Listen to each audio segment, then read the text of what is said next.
Hey guys, it's Xander, and before this video starts, I just want to say that this video was a terrible idea. Ranking every single album of the year was just dumb, and because of that, this video actually got like way longer than I expected it to be. So that's why it's cut into two halves. The second half will be coming out as soon as it's done. Cheers for watching.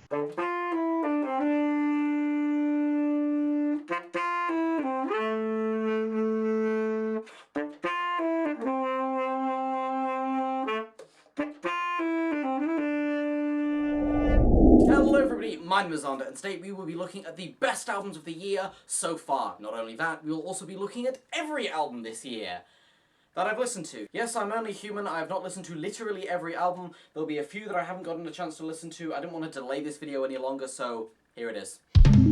Changes, more like change the album. Did you think Eminem had hit rock bottom? Well, you're wrong, because he can clearly go way further. His flow has gotten tired, his voice has gotten annoying, and it's not even as virtuosic as it used to be. In the olden days, he would at least launch into those super fast sections he was known for, but here it's gotten noticeably slower and therefore more boring. Nothing that interesting production-wise, and most of the features were pretty bland, and the hooks are pretty terrible to boot. There's really nothing here. I already reviewed this one, so I'm going to be pretty quick. As a first attempt, it's by no means terrible. He's clearly pumped a lot of money into this and has gotten plenty of features.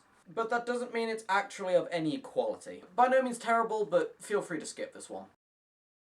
The first appearance of Patricia Taxton on this list, Java Skylar, is a pretty weird album, as most of her material is. With the exception of maybe Trickle Down, I don't think Patricia Taxton's released any outright bad music, but due to the sheer breadth of what she releases, not everything can be a masterpiece, and this is one of the things that in my opinion just wasn't worth it. It's super glitchy and interesting and shows tons of talent. If you're into this particular style of electronic, I can recommend it, but if you're not, then you may as well skip it. This album title is a pun.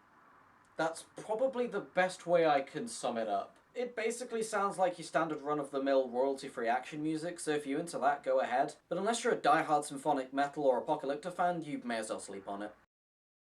This may merely come down to a matter of taste, but I don't see much interesting in New Hope Club. I listened to it once and it was fine. If this is your kind of thing, go ahead, and if someone told me they were a fan of this band, I wouldn't think any less of them. If it was on the radio, I wouldn't turn it off, but I don't really see myself revisiting this, ever.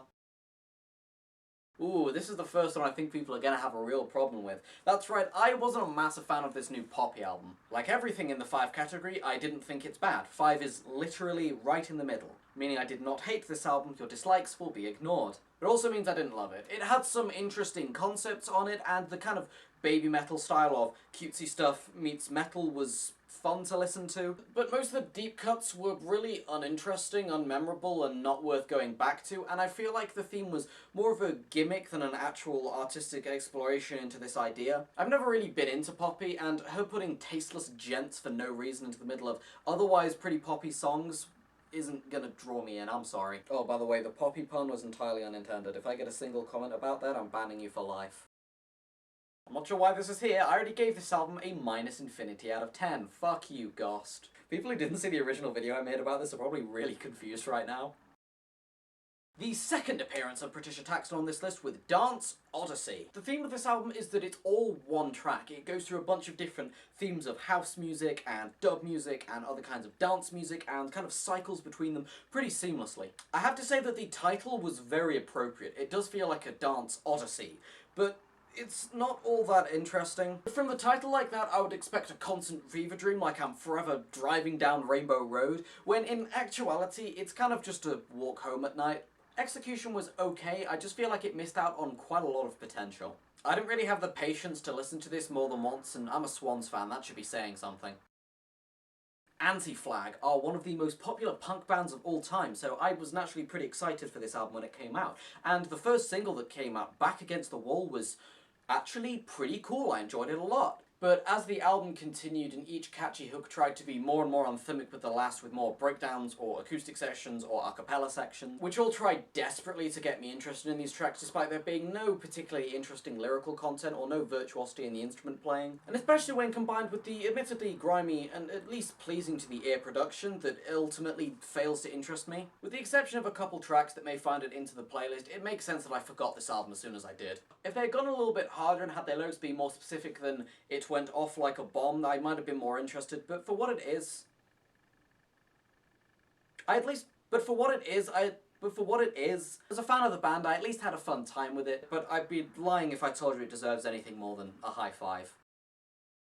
John Dolmayan, drummer, curator, Instagram provocateur, is here with his first debut album, and the first thing he's really released since System albums. That's not entirely true. He was involved on the Scars on Broadway things, and he's had various side projects, but this is the first album he's come out that really feels like his. Especially given that they released this under a new project, which is kind of explicitly his. And I was at least intrigued to hear that this album is entirely a covers album. And even more interested when I found out that they're covering everything from Radiohead to Bowie in a metal style. Now, I'm giving it a 6 out of 10 because the production and the playing and the curation are all very nice. There are a lot of features on here, with everyone from Tom Morello doing solos to Serj Tankian covering Bowie. Excellent casting, by the way. Everything's in its right place, nothing stuck out to me as bad, it's quality material, and if you're a fan of John or any of the artists that he's covering, I would definitely suggest checking it out, but something that kept him from getting anywhere above a light 6 was the fact that it kind of lacked creativity. It didn't feel like they were sitting around thinking, what's something amazing we can do to this song, what's something we can really bring to the table. It was just, oh, let's look up the chords and do some metal covers. There's tons of talent involved, just maybe not enough creativity. And when every final chorus has to get harder and harder as they bring up the epicness of the songs, the tired thrash drumming, gruff vocals and guitars all keep on crescendoing into infinity, I really feel like some more taste could have been used. But like I said, the curation, the talent, the right songs being picked, the style, it's all there, and if you're a fan of any of the people involved, I can definitely at least recommend it. Whoa, the lighting just changed. Is it because I had to pause the recording after the fire brigade were called because my neighbour's house was burning down?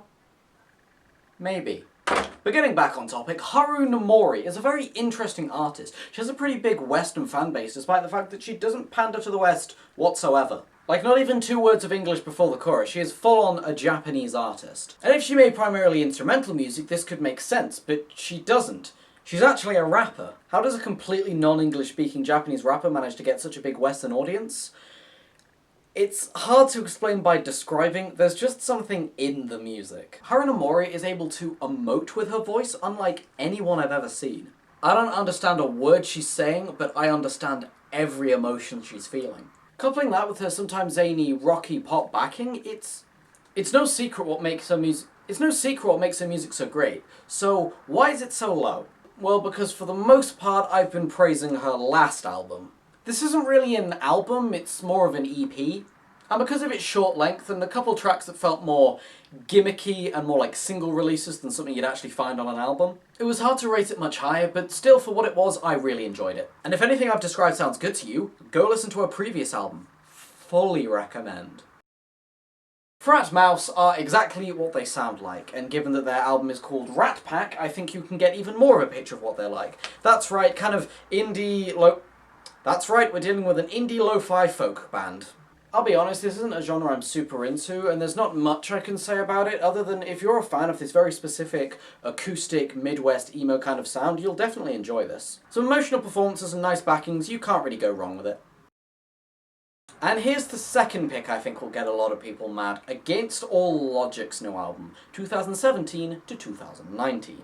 I remember everybody freaking out about this album when it came out, and I can understand why. It's certainly very interesting, and if you've never heard of it before, it's kind of difficult to process. The one thing I can say about this album that makes it unique is that no sound is alone. There's never a guitar strum or a piano chord hit that feels like it's on its own. It feels like everything is clouded. Not in the dreamy shoegaze way of everything has reverb, but just like there are 50,000 individual short notes that are hitting you, rather than things being carried over. This is pretty abstract, so I perhaps aren't explaining it as well as I could be. You're just gonna have to listen to it.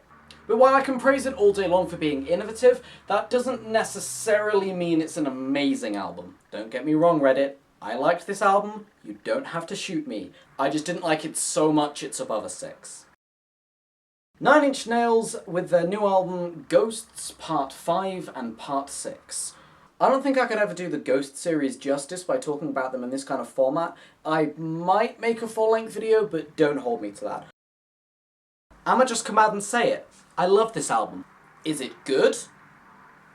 Will a lot of you watching hate it? Yeah, probably. Does that mean I didn't love it? No. If the idea of overly bombastic pirate metal sounds like it's going to be fun to you, you will enjoy this album. If it sounds grating, you are going to hate it. I'm not exactly recommending this album, I'm just saying that for a metal album about pirates, the fact that it's this high up should probably say something.